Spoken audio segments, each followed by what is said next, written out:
தேவநாதன், பாதாள சாக்கடையில் எத்தனை தொழிலாளர்கள் வேலை பார்த்துக் கொண்டிருந்தார்கள்? இந்த சம்பவம் எப்படி நிகழ்ந்தது, எப்பொழுது நிகழ்ந்தது?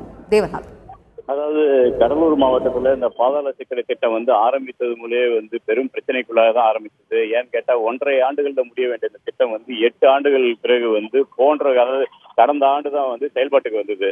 இது செயல்பாட்டுக்கு வந்த போதே இது முழு அளவுல செயல்பாட்டுக்கு வரல அப்படின்னு சொல்லப்பட்டு வந்தது. இன்னும் இது குடிநீர் வடிகால் வாரியத்துடைய கண்ட்ரோல்ல தான் இருந்தது. குடிநீர் வடிகால் வாரியம் 1 வருடம் செயல்பாட்டிற்கு பிறகுதான் நகராட்சியிட்ட ஒப்படைக்கதா இருந்தது.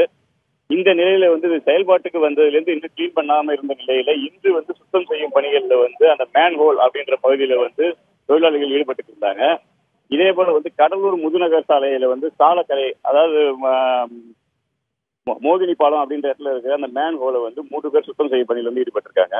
அப்போ உள்ளார ஃபர்ஸ்ட் இறங்கின ஐயா குட்டின்றவர் உள்ள மயக்கமடைந்த நிலையில அவரை மீட்கிறதற்காக 2 சக தொழிலாளிகள் வேலு மற்றும் முருகன்றவர் திரும்பி அந்த மேன் ஹோல் உள்ள இறங்கியிருக்காங்க. இவங்க யாருமே உள்ள போனவங்க வெளியில வராத காரணத்தினால அருகில் வேலை பார்த்த தொழிலாளிகள் அந்த இடத்தை பார்வையிட்டு இருக்காங்க. பார்வையிட்டு இவங்க உள்ள மயக்க நிலையில இருக்கிற இந்த நிலையில தீயணைப்பு துறையினருக்கு தகவல் கொடுக்குறாங்க. தீயணைப்பு துறையினர் அவங்களை மீட்கும் போது அவங்க 3 பேருமே உள்ள இருந்திருந்த நிலையில இருந்த நிலையில் தான் அவங்களை மீட்க முடியுது. இவங்க 3 பேருமே அந்த குடிநீர் வடிகால் வாரியத்துடைய ஒப்பந்த தொழிலாளிகளா பணியாற்றுறது தெரிய வருது. இவங்க அனைவருமே இந்த கடலூர் அருகே இருக்கிற கொடிக்கால் நகர் மற்றும் சொத்திக்குப்பம் பகுதியை சேர்ந்தவர்களும் முதற்கட்டமா தெரிய வருது. தேவநாதன், இப்ப இந்த பாதாள சாக்கடையை சுத்தம் செய்வதற்கு இந்த முறையான உபகரணங்களை இந்த இறந்த 3 தொழிலாளர்களும் பயன்படுத்தினார்களா? அது பயன்படுத்தப்பட்டதா? அது அவர்களுக்கு வழங்கப்பட்டதா? அது தொடர்பான தகவல்கள் இருக்கிறதா தேவநாதன்?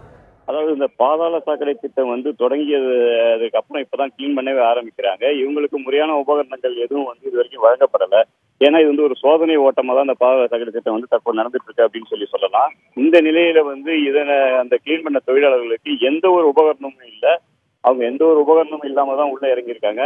முதலில் இறங்கினவர் மயங்கிய நிலையில் தான் அடுத்த 2 தொழிலாளர்கள் அவரை காப்பாற்றுவதற்காக உள்ளே இறங்கிய நிலையில அவங்களும் இந்த விஷாயால பாதிக்கப்பட்டிருக்காங்க.